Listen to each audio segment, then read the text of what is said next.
Okay, our final and most awaited session of the day, popularly known by his call sign Shuks, Shubhanshu Shukla, born in Lucknow in 1985, is an accomplished Indian Air Force officer, experimental test pilot, and astronaut. His journey into the defense and aerospace domain began during his final year of school when, without informing his family, Shuks applied to the prestigious NDA. Not only did he clear the highly competitive selection process, but he was also the sole candidate from his peer group to gain admission at the NDA before completing his high school board exams. Commissioned into the IAF in 2006, Shuks trained on the MiG-21 Bison and flew operational missions from key frontline bases. His exceptional flying skills and leadership earned him a commendation in 2009 and later selection to the prestigious Fighter Combat Leader course at TACD, where he graduated as best in flying. In 2018, he became a qualified test pilot from ASTE and expanded his expertise through an exchange program at Edwards Air Force Base in the US, where he flew the F-16 and notably practiced space shuttle landing profiles. Little did he know that in a few years, he would be selected as the primary pilot for a joint Indo-US space mission to the International Space Station. In 2019, when ISRO announced the launch of its ambitious Gaganyaan program, Shuks was selected as one of India's first astronaut trainees, completing foundational training at Russia's Gagarin Cosmonaut Center. The zenith in his career was his selection as the primary pilot for a joint Indo-US space mission under the banner of Axiom Mission 4. He flew to the International Space Station on 25th June 2025 on the Crew Dragon atop the Falcon 9 vehicle, becoming the first Indian to conduct scientific research in microgravity aboard the ISS. His spaceflight experience now spans training on both Soyuz and Crew Dragon systems, giving him a rare global perspective on modern spaceflight. Along his astronaut career, he is pursuing a master's at IISc and leading research on extraterrestrial habitat development using Martian regolith. Shuks stands as a symbol of national pride and a beacon for future generations. We invite Shubhanshu Shukla and Professor Aloke Kumar, scientist IISc and science communicator, for a discussion on India in the space age.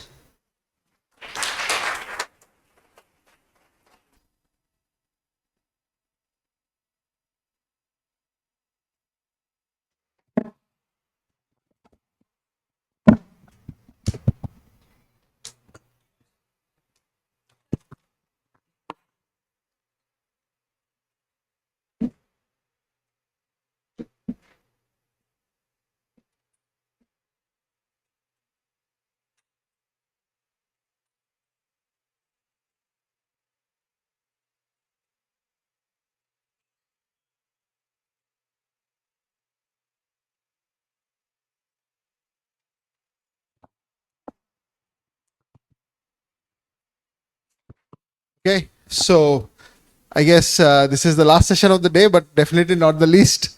So a lot of young, exciting crowd right here in the front. So welcome everyone. Welcome to this discussion. The discussion is titled India in the Space Age, and I'm Professor Aloke Kumar from the Indian Institute of Science. And with us, we have Group Captain Shubhanshu Shukla, who has become the second Indian in space and the first Indian to be in the International Space Station. So welcome, Shubhanshu. Thank you so much. Thank you.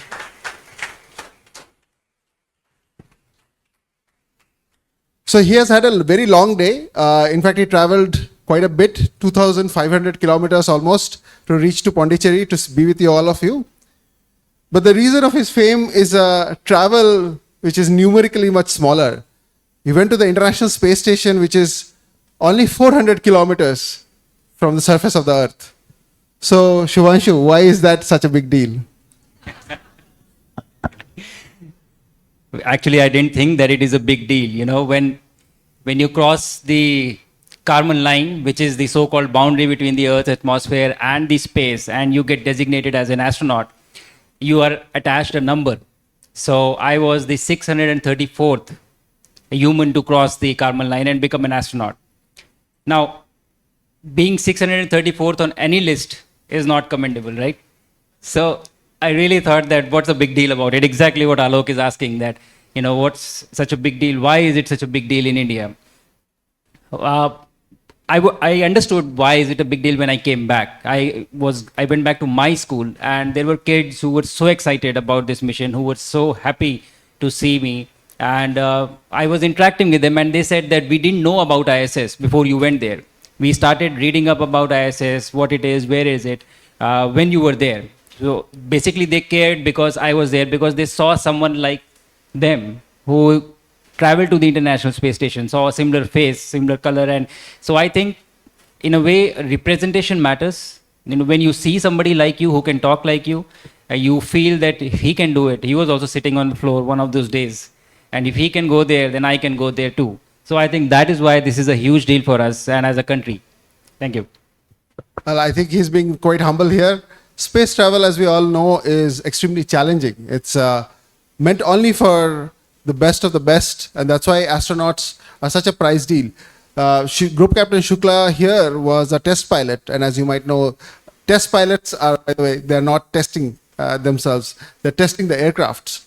So they have to be the best of the lot who can fly aircrafts, and he's been doing this for a long time, and he has had a very rigorous session that has trained him for being on the International Space Station.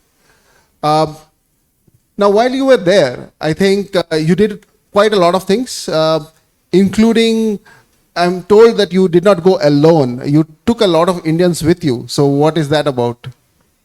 First of all, for whatever praise he's doing, I have not paid him anything. So that is where we start. I did take a lot of things with me. This was a mission which was a precursor to our own human space journey. India is on its own path of achieving human space missions through Mission Gaganyaan and having our own space station. So my mission was a stepping stone in that same direction. So the idea was to learn as much as possible from this mission. So what we did was that when you go up there, you go with a purpose. And what is that purpose? It is to conduct science. So researchers from all over the country got together. They came up with ideas of what kind of research or science they want to do, and then that was converted in a form that can be done on the station. Because it is very interesting, every simple thing that you do here becomes complicated or complex because you are in microgravity, because there is no gravity. So all of you who are sitting on this floor here, if this entire scenario was to be in space, all of you would be at my eye level, somewhere floating, holding each other, just hanging in air. Everything floats, even the articles, the bottle, the water inside the bottle, everything is floating. So it becomes challenging. So when you create an experiment, one thing is to do science, but how do you do science in an environment that is very different, which you have to imagine? So everything has to be fixed, everything has to be put, the waste has to be contained. So all these things become very challenging. So I think because we were able to take these experiments, more than the science that we learned, what we learned was the entire process and the ecosystem that needs to be created to conduct science in microgravity. And the researchers were so happy that now they know, and I think that this will keep happening. So it has kind of opened the doors of microgravity research for us through this mission. So there's a photo coming up in the background. Can you explain what that photo is? Oh, yeah. So by the way, the orientation is right. I'm on the wall this time. So this is the side wall, and I'm hanging on this. So I think we should have a zoomed in photo as well, right? Okay, that doesn't matter.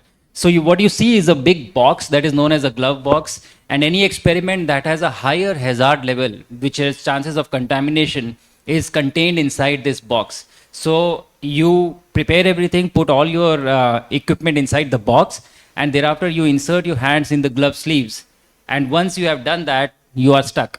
Now you have to be in this position that I am in. This is on the wall for hours at stretch. So sometimes 3 hours, 4 hours, you will be in the same position. And you will do all your experiments. You cannot move. And because it has to be contained, and you cannot come out now from this place. The interesting thing is when you are in such a position for 3 to 4 hours, this I realized in my first attempt when I was doing. Obviously, this was a rookie mistake. Everybody else knew it. I didn't. So when you do this and you're breathing continuously, you are exhaling carbon dioxide. And the air in the station, there is ventilation, but it is not really adequate, especially if you are stagnated at one place. So this carbon dioxide, it becomes a cloud around your head. So you essentially, after some time, start breathing carbon dioxide, not oxygen. So when I had started having headaches, and I gave a call on the radio, they said, "Oh, we forgot it was your first time." And then they came up and they put a fan next to my head, and everything was okay. So these are the challenges that I was talking about that you have to navigate when you do things for the first time in an environment that is very different. So here you see him working in the experimental box, right? That's the glove box. So he actually spent a lot of time doing experiments. And I'm really proud to say that the 2025 year has been a watershed moment for the Indian space science. This is the first time we have done experiments in the microgravity of space. There were about 7 experiments from India that were flown, 2 of which came from the Indian Institute of Science. There was one organism called the tardigrades, and I think some of the kids will be very interested to know. These are microscopic organisms that can survive lethal doses of radiation, doses that would be very lethal for human beings. They can survive that. They can survive the vacuum of space. In the past, experiments have been done where these organisms have been left to the vacuum of space, and yet they survived. At that harsh temperature and a harsh environment, the vacuum of actual space. So those are actual aliens on Earth, and you should look them up if you want to. So there are many more experiments, so we expect a lot of interesting science outcomes from this. So Shubhanshu not only traveled himself, he took the work of a lot of students, a lot of scientists from India, and that is why, in a sense, it is a journey for all of us. We all went in some ways. Right? Yeah. If I can equate, I think tardigrades are very close to your maths teacher. Whether it is raining, whether it is hot, whether it is anything, he will always reach the class. He will always survive. It is very close to your maths teacher. So imagine it like that,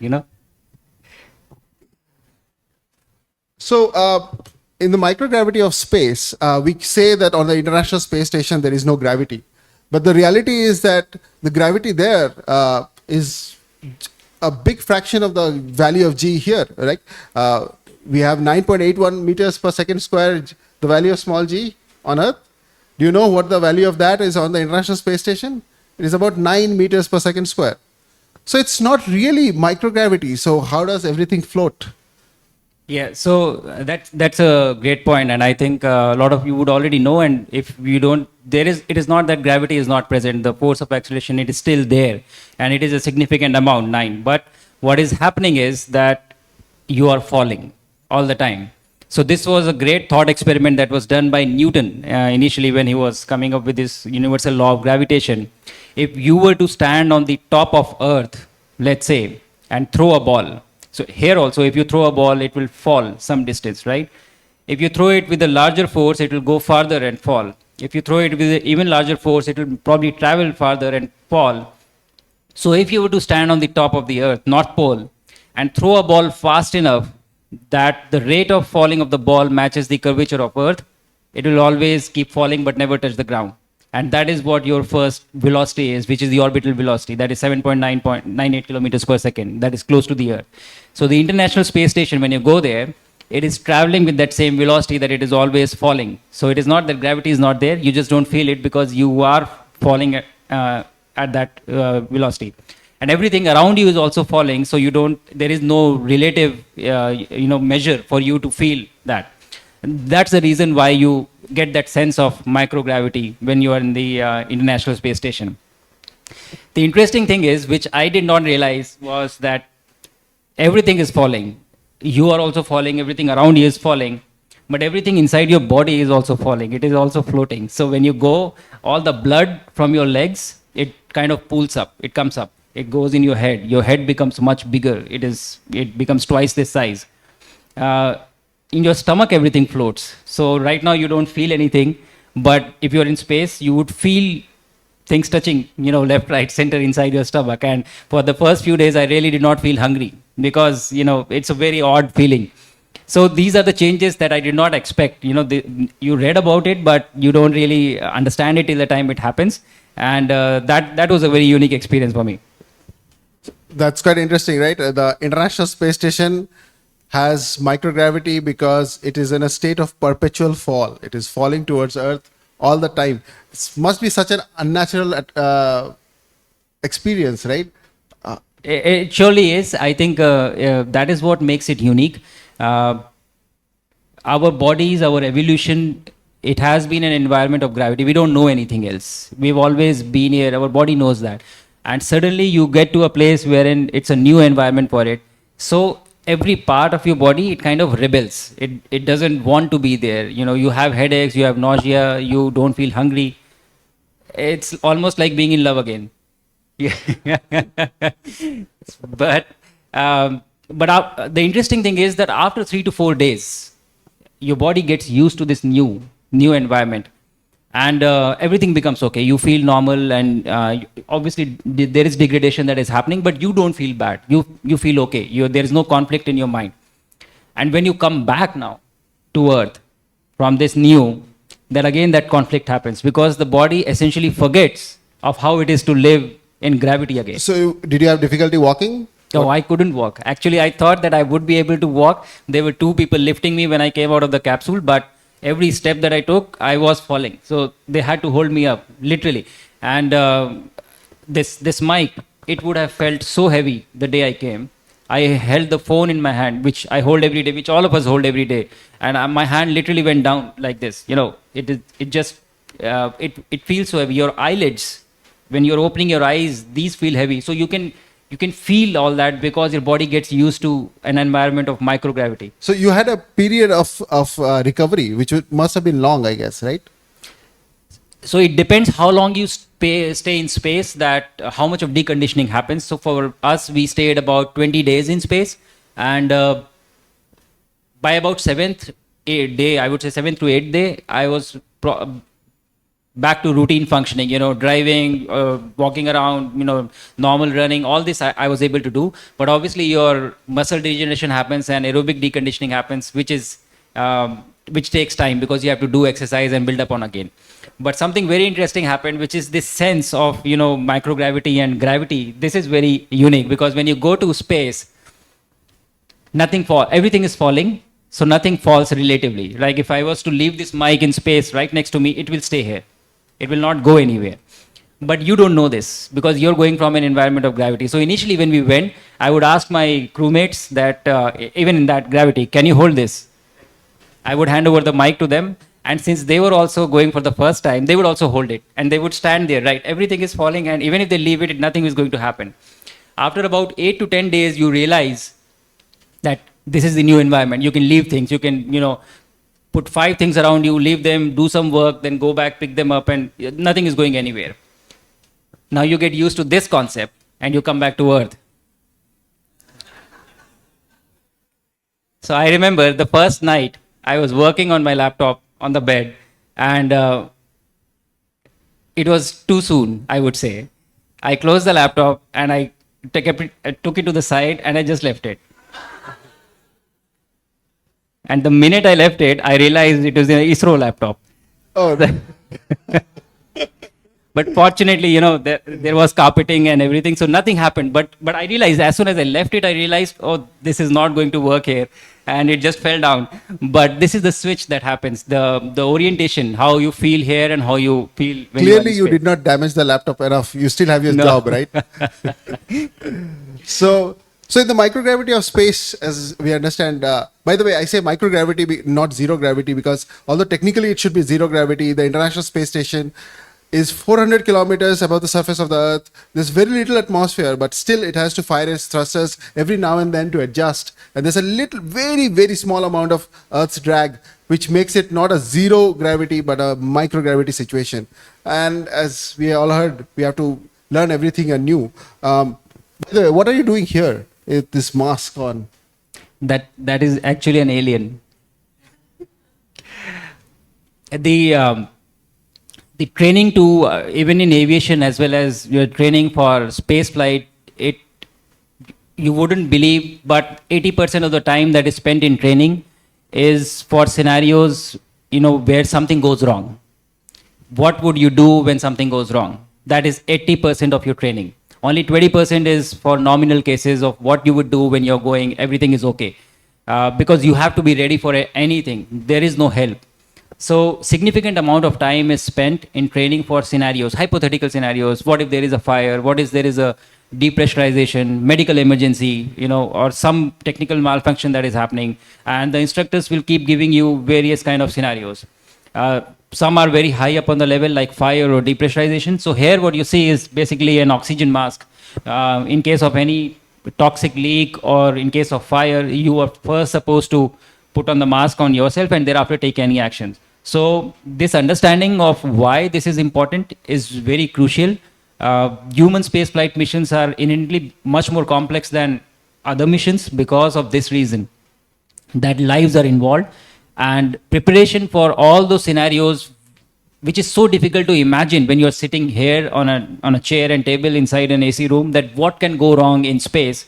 You have to list them down, and then you have to devise your countermeasures, develop them, and then train on them. So this makes it even more challenging than the regular missions. So you said fire, right? I mean, on Earth, we are all accustomed to if you light a lamp, the fire rises like a nice flame, and it rises upwards. Looks like almost it has this very peculiar shape. But I'm told when there's a fire on the International Space Station, it doesn't look like that. It's just a ball. It's a ball of fire. Yeah, actually everything is a ball there. That is the best part about it. Like I said, even air doesn't circulate. So this is of course on ground that we are practicing in a scenario in the mock-up. But in space, the water falls here. If you open a tap, it will fall. If you pour a bottle, it will go down. There it becomes bubble. It becomes a sphere. The fire, if you were to light a fire, it will become a sphere. It will be a round ball of fire. It will not be a flame that you are used to seeing here. And that is again because of the environment. The gravity is not there. It's not the predominant force acting. So things appear very, very different there. So all this is actually a very, very interesting, these are still areas of science in which we are still looking, all other countries are doing very active work, and India has to really, really step in, because while other countries have been to the International Space Station, I'd say competing nations have been to the International Space Station, we have not. And this was the first time that something like this happened. And all this was because there has been a monumental change in the way our space program is being handled. There's a new program called the Gaganyaan program, as part of which Group Captain Shubhanshu Shukla went up there. But what is this new program, Gaganyaan, and why is it important? I think that's something that we have to tell the nation. I think I would start with the kids. Okay? I think I would start with the kids. I was very young when the first Indian astronaut went, Wing Commander Rakesh Sharma. He went up to space in 1984. So I grew up reading about him. I was fascinated by what he did, his stories and everything. The words "Sare Jahan Se Acha" were, became iconic when we were young. But the thought of myself becoming an astronaut never really occurred to me because we did not have a space program. So this shift happened when in 2018 this announcement was made that we are going to pursue a human space mission for our country. They are extremely challenging missions. They are very complex for the reasons that I've already specified. So now what we have is a full-fledged space policy which has laid down that we are going to pursue Gaganyaan mission, which is sending a human to space and recovering them back safely, followed by a Bharatiya Antariksh Station, which is an equivalent of the International Space Station. We want to have our own. And then eventually a Indian footprint on moon by 2040. So that is already laid down in the 2023 space policy. So why is it important for you? Because now this time that I've gone and come back, like you can actually dream of becoming an astronaut or an engineer or any sort. This journey that we are on, the missions that we have laid down for us in this path, this allows all these kids who are here to pursue these careers in this field of space exploration. And we don't know it when we sit in these rooms or in classrooms. We don't understand it. I don't think anybody ever thinks. I am a living example of it. I never thought I would be an astronaut and travel to International Space Station. But we don't know. One of you may be the ones who would be setting their foot on the moon from India. Who knows? Yeah, we hope. We hope. One of you has to go, okay? I'm still there, okay? I'm not retiring. So So the Gaganyaan program, which was, I think, pushed by the Honorable Prime Minister, I think he announced it 2018 formally, and this program is now very, very different. As you know, that works on different missions, right? You have probably heard of the Chandrayaan missions, of which Chandrayaan 1 was the first to find water on moon. It was a landmark mission. Since then, there has been Chandrayaan 2, Chandrayaan 3. Plans for Chandrayaan 4, 5 are already out there. But the Gaganyaan missions are now a new path that we are forging ahead. And there's a lot of reasons behind it. As Group Captain Shukla said, one of the primary reasons are humans themselves. We have a new generation to really inspire, because that's the human story of travel to space is what is inspiration. But there's other interesting factors as well, which you might find difficult to anticipate. Space is becoming a very, very important region. Not only do we have satellites up there, we are also envisaging all sorts of futuristic activity. For example, even manufacturing in space. It would surprise some of you to know that there have been materials that have been made in space. For example, this is special glass. When manufactured in the microgravity of space, it has so few errors in it that its efficiency when it's made into fiber optic cables is really, really high. And it can be sold on Earth. And so you can actually move some of your manufacturing off planet. There's the possibility of manufacturing organs off planet, because in the microgravity of space, the organs do not get disfigured as you do 3D printing or something like that.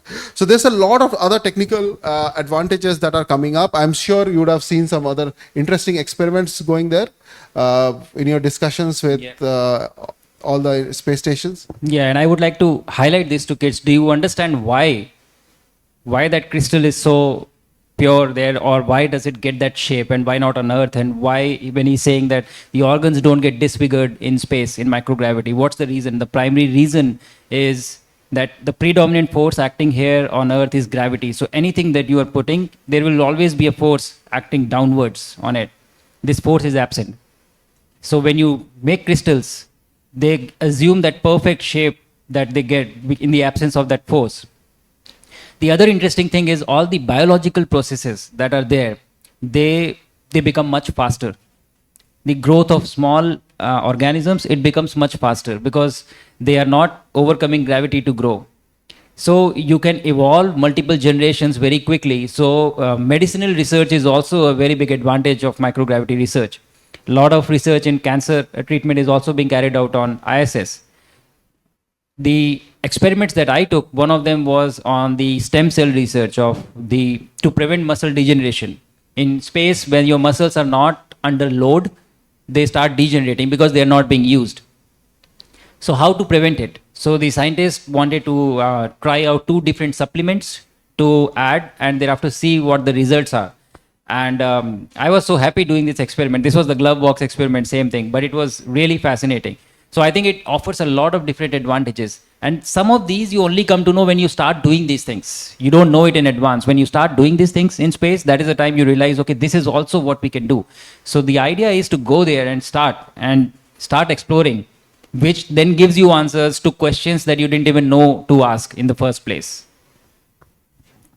So this is just not a vanity project, right? I mean, there is real potential in space, which is why everybody is going there.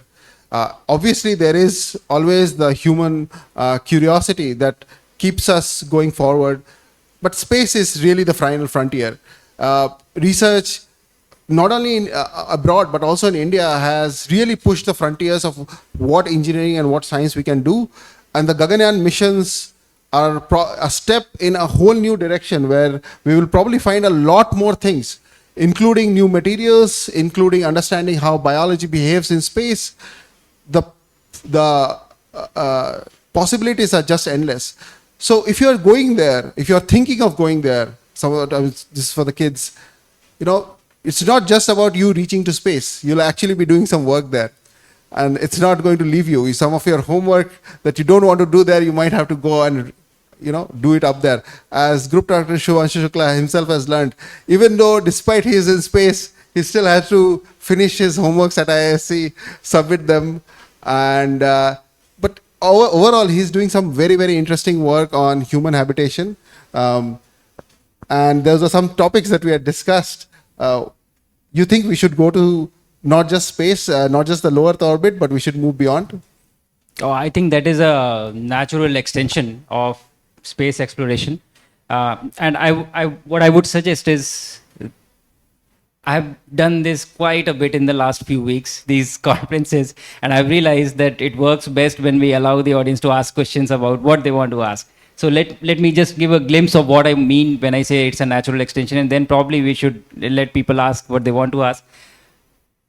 When you try to go to moon or set up a colony in moon, or when you try to go to space and try to live there, what are you essentially doing? You are trying to create life in a place where it is not supposed to exist.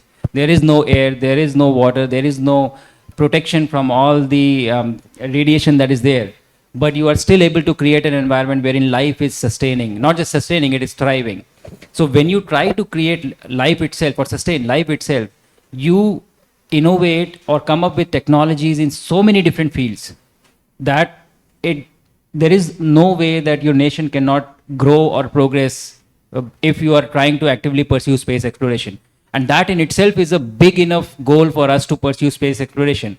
But that is not the only goal. But I'm saying it is big enough, just one reason is big enough.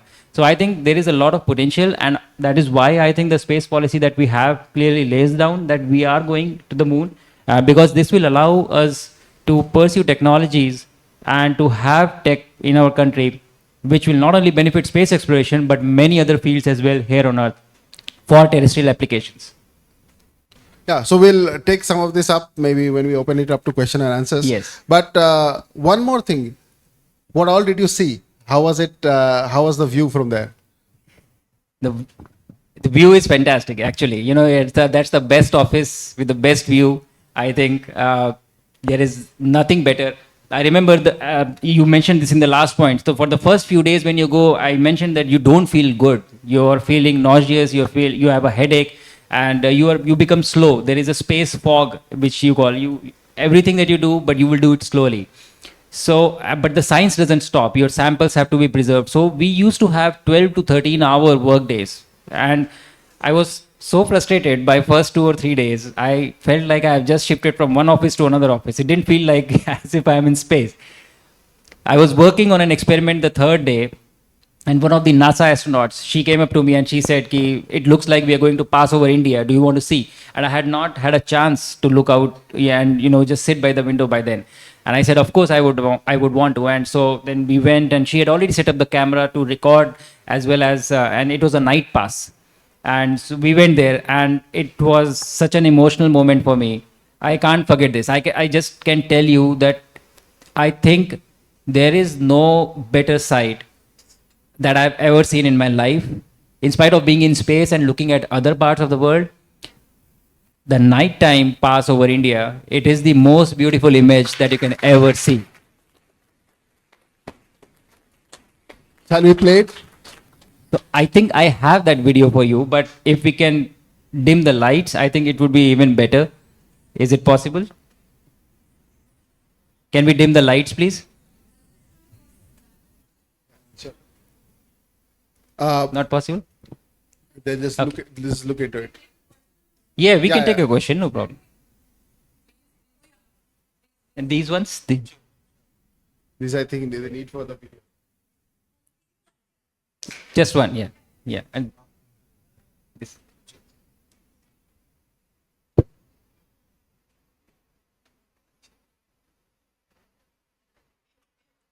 Okay, so before you play, can we go there and hold? Like the video, can we pause it?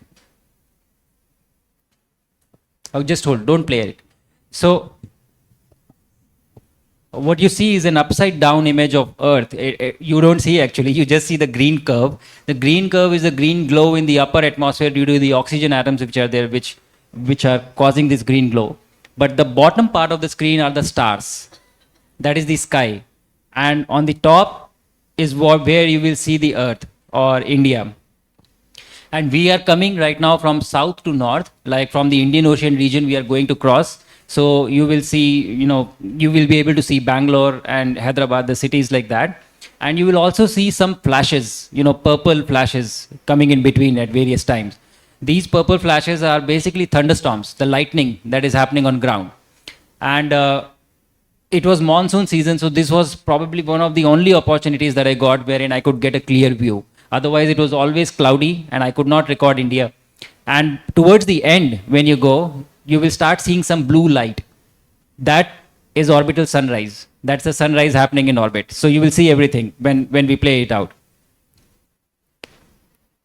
Please start.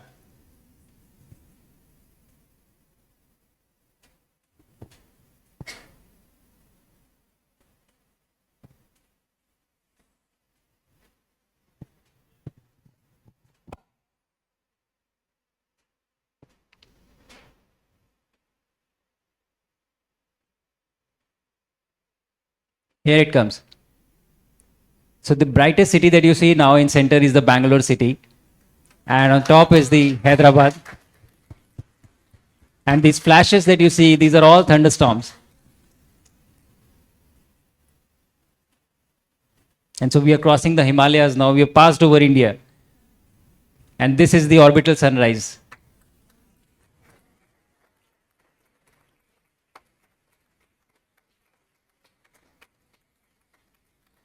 Very good.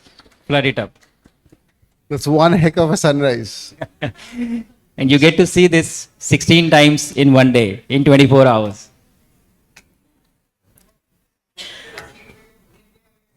Oh, yes, please, please. It's yours. Please play it.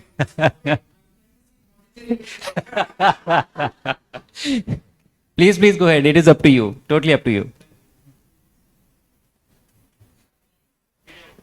He wants to play it again, I think.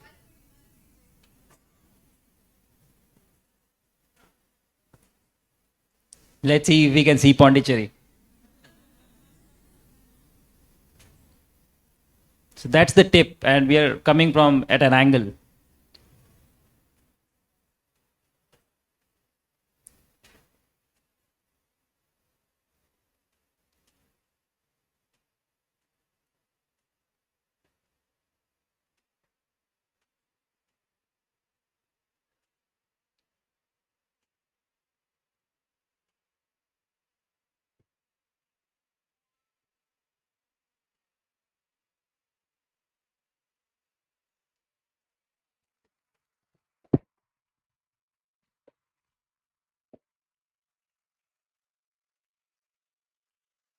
I have not sped it up. This is the speed at which you fly. Like so, India just goes by in this much of time.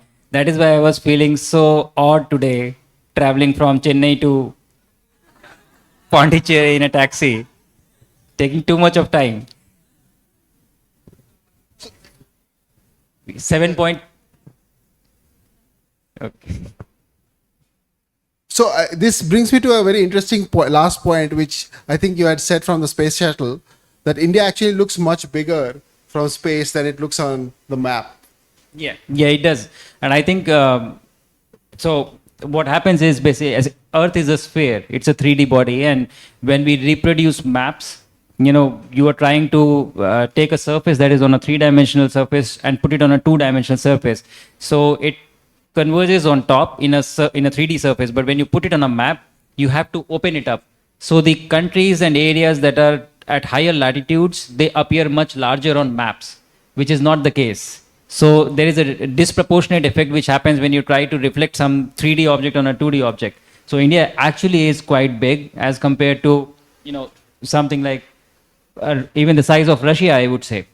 How big it looks or how it appears, it is not the same. It has a very different orientation and feeling of space when you look at it from space. That's quite interesting, right? The Mercator projection, which is what we generally see in the maps, that's just one way of projecting the 3D surface of the Earth onto a 2D plane, but that sort of makes India look smaller than it really is. So from space, Bharat aapko kaisa laga?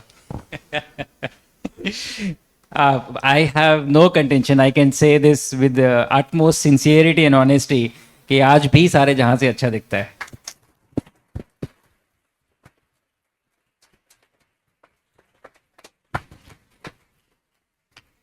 I think there are a lot of kids here, and I think it's only fair to have some questions from them. So enough time for that. Absolutely, yes. So can we take some questions? Good evening, sir. Hello, sir. Good evening.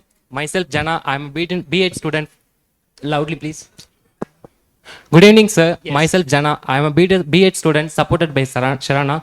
I have a question that what was the scariest part of going to space? Scariest part. Yeah, scariest part. Very honestly, if you followed my mission, so we go into quarantine before the mission for 14 days. Now, for some reason or other, our launch kept getting slipped. Sometime there was an issue in the launch vehicle, then there was an issue on the ISS, and we ended up staying 32 days in quarantine, which is the longest unbroken quarantine in the history of human spaceflight. Not any mission, ever since we have started. So and in between what happened, a fight broke out between President Donald Trump and Elon Musk on Twitter. And he wrote a tweet, I think we should cancel the Dragon program. And that was my biggest scare, that we are going to space or not. Is it happening? But that was on a lighter side. Scare, I don't think I would describe any of my feeling as being scary. I think there is a very thin line between being scared or being excited, and you have the option to choose. So I was pretty excited about the entire mission. There are moments, obviously, when the ignition happens, when you get into microgravity, and when the re-entry happens. But I wouldn't choose the word scared to describe any of those feelings. It was mostly excited. Thank you so much.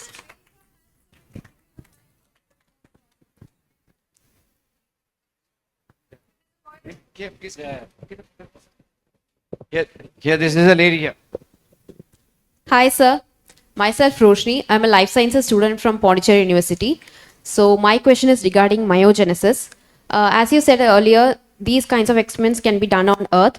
But in microgravity, how did you manage to handle a living tissue, and what were the supplements used in the experiment? That is a great question, because that is the challenge actually. When you can do these experiments on ground in your lab very easily, the entire setup to handle a tissue in space has to be done so meticulously that you are able to handle it and perform the experiment. So how it was handled, special tray was created in which there were slots, 4 on either side, which was sealed by a rubber seal, which could only be penetrated by a syringe. So whenever you are adding nutrition, you have to penetrate the rubber seal and add nutrition every second day. And when you're taking samples, you are taking it through a syringe, or adding a supplement, adding it through that. So this is what the challenge is. The experiment itself is not very challenging, but the conversion of that experiment from ground to space is the complicated part. And I think that was very unique for us, because we learned as an entire ecosystem of what needs to be enabled. As far as the name of the supplements, they had nomenclatures, some alphabets and numbers. I don't remember them offhand, but I think we have received the samples back from the flight. It has already been 3 weeks. So very soon, I think they are going to be publishing these results of what they've observed in space. But I did do the microscopy on the orbit itself, and they were very encouraging. And I am very excited to see what they are going to publish now.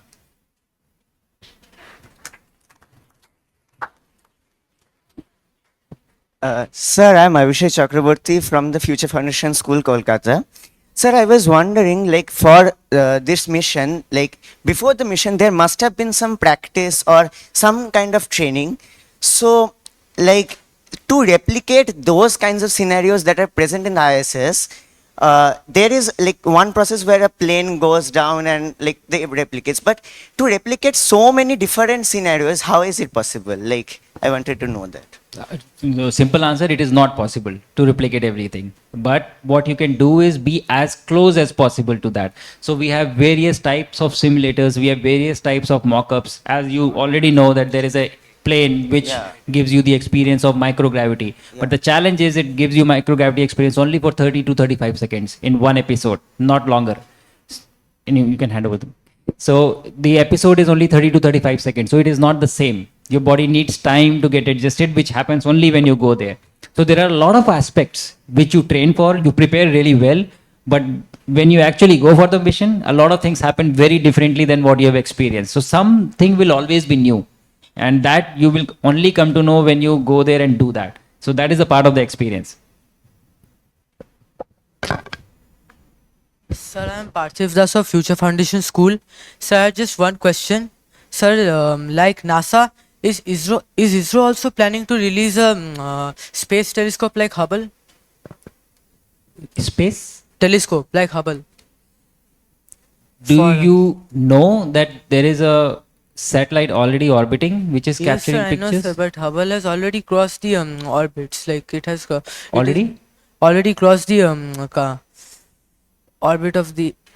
The solar system? Yes, sir. That you are talking about, I think, Voyager missions. Yes. The Voyager 1, 2 missions. Yes. They are deep space missions. Yes, there is a plan in the roadmap that we have along with human space missions. There are deep space missions, exploration missions that are planned for going to planet Venus, going to, Mars and beyond. So all these roadmaps are there, and gradually, we will be addressing all these missions. You are the kids who are going to make it happen. Keep reading about it. Hey, India actually has a space telescope called AstroSat. You should look it up. Shubhanshu, my artist, congratulations. I think we were terribly proud of you. Thank you, sir. I'm A. Marshall Chaudhary, retired, so you don't have to worry. Sir, I just recognized you now. Okay, I'm in trouble. No, we'll discuss all Teach that. also, do? Yeah. What are you? Okay, I'm so- so sorry. I didn't recognize you before. No, I'm glad you didn't. Today it's about you. No, I just want the youngsters to know, because not very many people are know much about military aviation and being a fighter pilot. How much did it really help you doing what you did and what you achieved? A lot, sir. Actually, I think the training is very similar. In both the cases, you are essentially learning to interact with the machine and operate with that machine. So the entire process of training is very similar, and how it starts it in a classroom when you start reading out about that system where you're going to. So you learn about that system, you get your basics right, you understand the system completely, and then you go to a mock-up or a simulator and you start practicing what you have learned, how to do it, what to do. Again, what to do when everything is right and what to do when something goes wrong. All of this you practice in the simulators.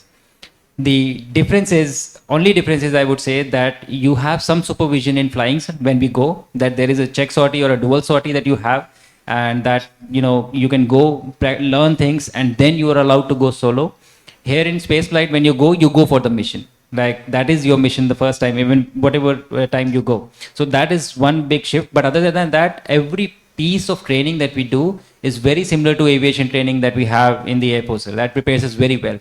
So I had the advantage of having gone through several number of times in my past. So this was really natural. So to shift from that to this, it was quite natural and very helpful.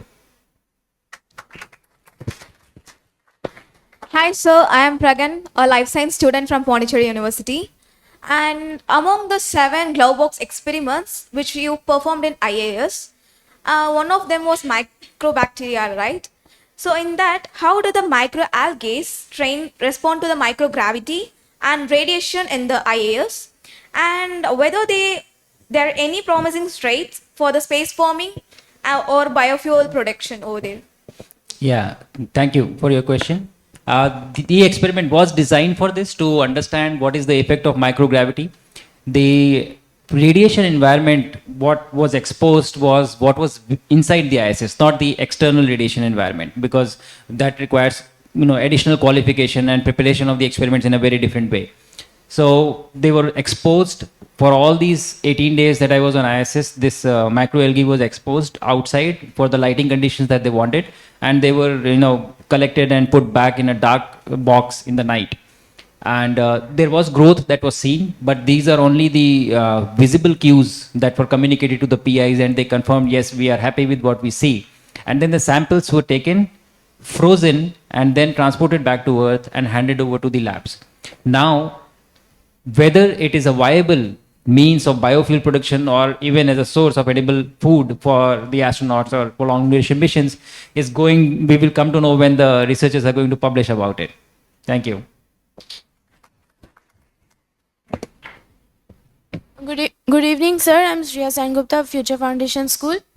Sir, you said that before the mission you all go to a quarantine type system. Why is this done? Like, how does this make a difference or help in the mission? Quarantine is important because you are going to a place in the ISS where there are already 7 people who are staying there. That is first. Everything that you need to survive is within this module. So the air that you breathe, it is circulated and you breathe the same air. You cannot separate anything. So suppose you have an infection and you go to space. In all likelihood, almost everybody will get that infection. So that is why there is a gestation period of 14 days that is kept. You are kept isolated from everything else. So it is expected that even when you enter or in the first few days you have infection, you will live it out and then you will launch. Or if you develop something, they would probably delay the launch before going up. But the main purpose is not to carry any infection from ground to the space. Good evening, sir. Sir, like my question for you is this. Almost 80% of the ocean is unexplored or not mapped exactly. What's ISRO's upcoming missions on it, and how much do you think it's going to affect India's future as a whole? That is a great question. This was such an interesting observation from space as well. The water that we have is it's so massive, and there would be some times that you can go around the earth completely without crossing a piece of land if your trajectory is right. And it was fascinating. It is a lot of ocean. Now, the person who's sitting next to me, he is already involved in a great project called Samudrayan, which is going to study the deep ocean mission.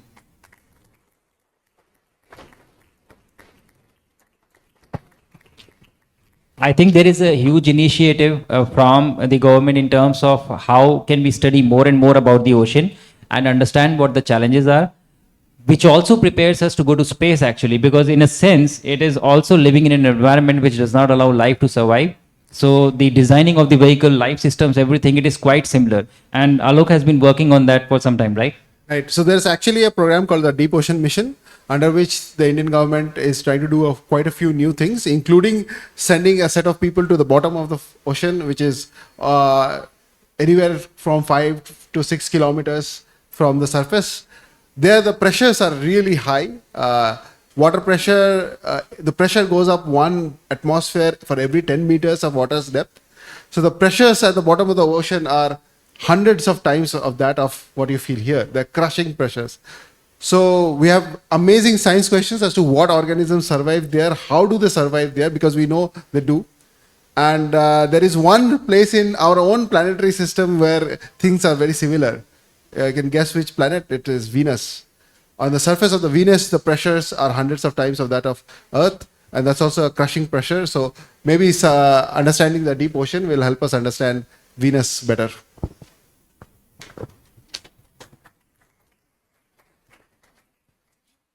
Good evening, sir. Myself, Suvanvita Ghosh from the Future Foundation School. Sir, my question for you is that AI is taking over the world. So are there any uses of AI in space exploration and working in ISS too? I didn't know AI is taking over the world, by the way. So there are a lot of uses. I think AI is really important in potential many applications that you do, especially when you start doing more and more things, more complex things, you want them to be assistive in nature and allow you to perform functions. I'll take an example, there are so many satellites which are capable of capturing such high resolution images for studying what the previous question was, for studying, oceans or studying lands or all these kind of applications. But the data that they generate, the amount of data that they generate is a lot. To manually sift through all these images and to understand what is happening is a huge task. It's a very challenging task. So imagine a potential application of AI for this, to sort out things, understand, observe each image, and if there is a change, flag it and give a red flag, orange flag, green flag, depending on what the change is. So I think this is one of the very possible and potential use of AI in just one sector. I'm taking one example. Similarly, there can be a huge array of fields wherein we can use. One possible example that we wanted to use it for, like let's say you want to go on moon and you want to set up a base or a colony. what do? You send up these flying robots, that they go and map the terrain, do a proper mapping of that terrain and bring back that data. That data comes back to Earth, and the engineers can see, okay, this is how it looks. How can we now use this terrain to create structures that can just go there and be placed so they are compatible with what the terrain is. So like this, there are huge applications that are possible, and especially because the challenges that you're trying to navigate are extremely complex in nature. So I think AI will play a very huge role when we are going forward with the journey in space exploration. Yeah. Namaste, sir. I am Bhavnesh Chaturvedi, finally a veterinary student. I am coming nearby your place only, sir. Lucknow, I am from Gorakhpur, sir. So I used to roam around Triveni Nagar and CMS and things, sir. So directly coming to my question, in the 7 experiment you just done in the space, sir. Sir, the first, the myogenesis, the muscle atrophy, any muscle atrophy felt by yourself, sir. And the second, sir, that you sprouts of that methi seeds, sir. So what is the result? As you told, sir, the results are out in couples of weeks. So is any observation you notice there? And the third question is the cyanobacteria growth, sir. These 3, sir. एक बार mic मिला तो बस सब पूछ लेंगे. Sir काफी देर के बाद मिला, सर. पड़ोसी हो आप, पता चल गया मुझे. Myogenesis, yes, muscle degeneration happens. I was there. So quickly I'll answer these questions because you asked 3. So in the 20 days that I stayed, I lost 5 kgs of weight, out of which 4 kgs was muscle mass. And that happened for me because for short duration missions, you don't really do resistance training on the exercise machine because that is fully occupied. So if you are doing exercise regularly, it will not be as drastic. But imagine if you don't do exercise, this is the kind of muscle loss that happens. Within 20 days, 4 kgs of your muscle mass. And for a person, let's say 5 kgs, for a 60 kg, kilogram person, calculate the percentage of how much it is. So it is significant. And that is why it is a very important area of research. The second thing that you asked was moong and methi. So these sprouts, I just took sprouts and they grew very well in the environment of microgravity. And the idea was to study this nutrition. So this is what happens when you travel. So I traveled from India.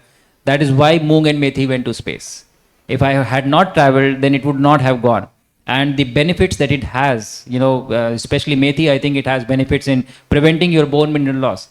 So this is what you carry from your own cuisine culture when you go and experience such missions and you perform that. So they grew very well and they don't need a lot of space or a lot of infrastructure to grow. So if it is viable, I think you can very well increase the nutritional density of the food that you're having in space.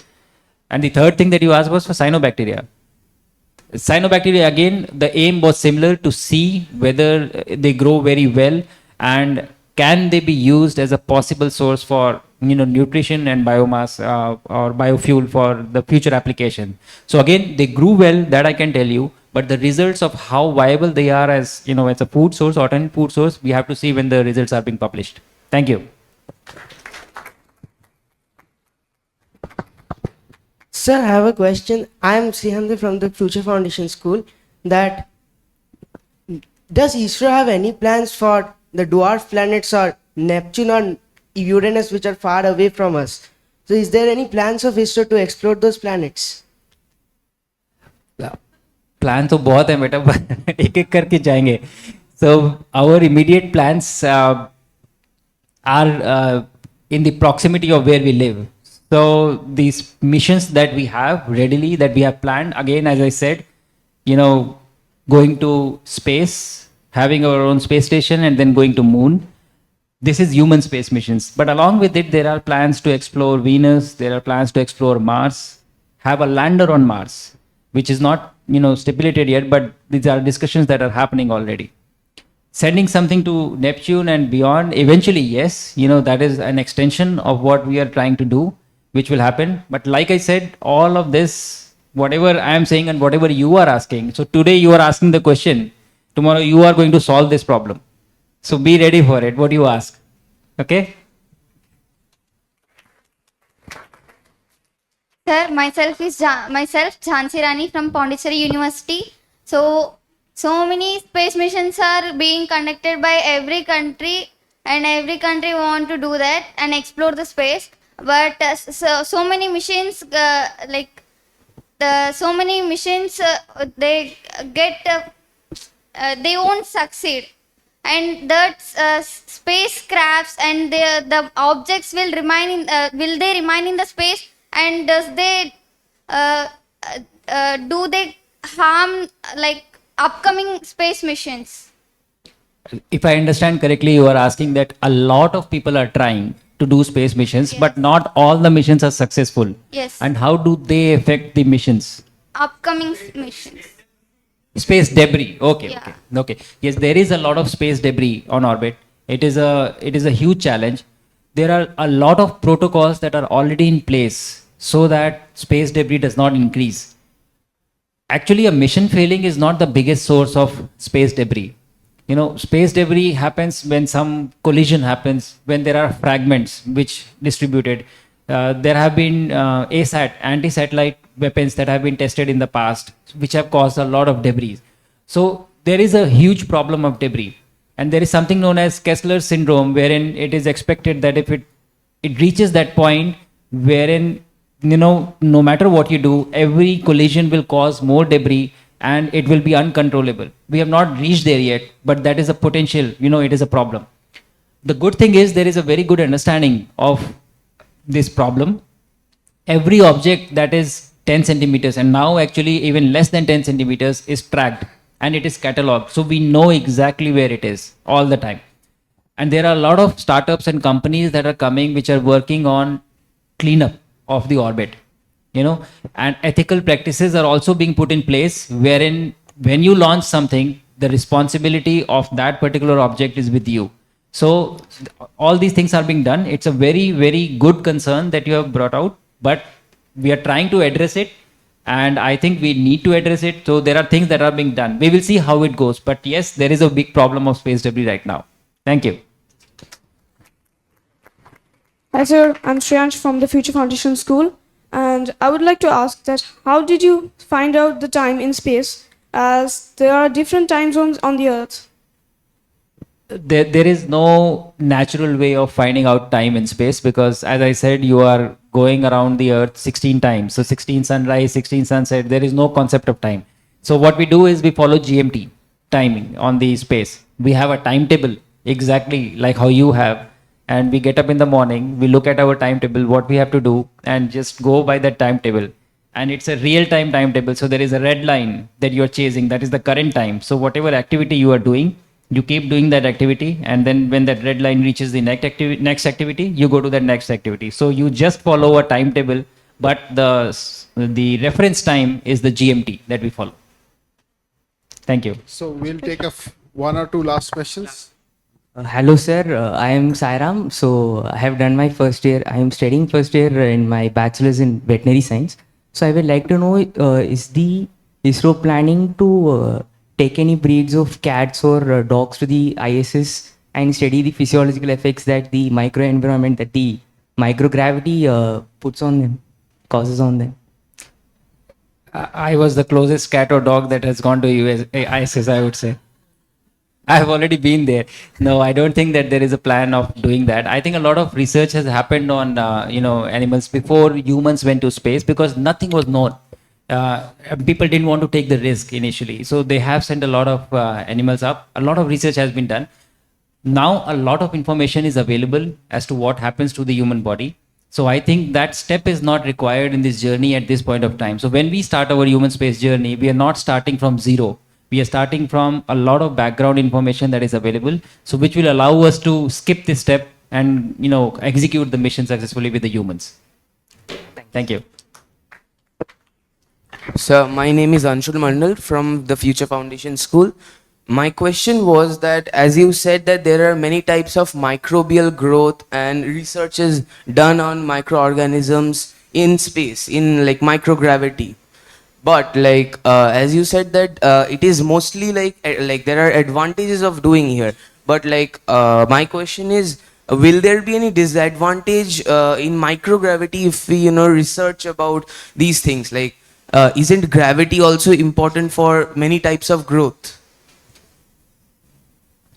I think your environment affects everything, where you are, how you grow. And so I think everything that we have seen is in this environment of gravity. So when you go somewhere where it is absent and you study something, it just gives you new perspective. So saying good or bad or better or worse is actually very relative. It is a different condition. Whether it is good for a particular application is for you to decide, for the person to decide who's carrying out the experiment. The thing is that the environment is different and it gives you a different set of conditions which gives you a different set of results. And now if these results work for you in certain conditions, they become good for you, right? So that is what happens when you go in microgravity and conduct research. Thank you. Hello, sir. Myself, Padmashil. I want to ask you, how was it floating in the middle of Kupla and looking outside in the vast vacuum of space? What was your exact feelings? Oh, I think it is an amazing feeling. That is what I can tell you. Just looking outside the cupola and even floating, it's a very different feeling. Floating, you have to learn. It's a skill actually. So you have to build it up. So initially when you go, you are actually banging into things, you are hitting everything. And gradually you realize and you understand, and then you become smooth and you start floating very easily. But looking out the cupola is something very interesting. You're just looking at the planet from the outside is a perspective that is unique. So I can tell you it is beautiful, it is magnificent, it is amazing, but I really don't think that I can tell you exactly how I felt. So do understand that it is everything that you can imagine right now and much more. This is the last question, okay? After this, we'll. Good evening, sir. My question is on a lighter note. There are so many space movies, so I would like to ask both of you, which of the space movies you think we are very closer to, like there is Martian, Passenger or Interstellar? If both of you could choose one choice or any other which you feel is very close to, we are reaching to there. I don't know. My favorite movie is Contact because the alien doesn't show up till the last absolute end. We still don't know if anybody's out there listening to us. But that is based on a real experiment called SETI.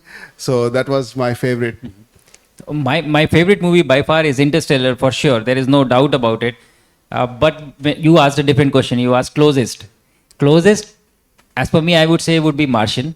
Because it is very realistic. The book describes every detail, every calculation, and it is accurate for the conditions that we live in. So I think closest would be Martian for me, but Interstellar by far is the best movie that I like. Actually, there is a background to why it is closer to him. One of the key things he did before he went to space, he spent a couple of years at the Indian Institute of Science laboring in the labs. That lab was mine, where one of the beautiful experiments, I saw there was a lot of questions about microbiology, what happens when bacteria or other organisms see space. But, when our organisms are taken to the moon or to Mars, they are the aliens there. When we take our bacteria, which many of the bacteria are good, how will they survive on the moon surface? How will they survive on the Martian surface? So what actually Group Captain Shubhanshu Shukla was doing is, there is a very nice bacteria called Sporosarsina pasture. It is a bacteria that does biocementation, and it's very important for soil. He took that, he put it on the Martian soil, and he saw whether the Martian soil also has a lot of perchlorate. Its composition is very different from Earth soil. So whether the bacteria were negatively affected or positively, in fact, it turns out they were not happy there. There's a lot of perchlorate, which is very poisonous. And one of the work he has done is growing this bacteria again and again and again, and genetically slowly modifying it over time so that they become resistant to the perchlorate and they can grow in Martian soil. So in the movie The Martian, one of the biggest concerns of the astronaut is whether, before he can grow the potato, is whether there is good bacteria in the soil. So I think there's a good backstory to that. But I think we have had a fantastic session here. A lot of amazing questions, a lot of great things. And I'm most importantly, I have to thank the organizers of PLF. You guys have done a fantastic job keeping science at the forefront of a Lit Fest. So thank you. Thank you, everyone. Amazing session. Really loved it.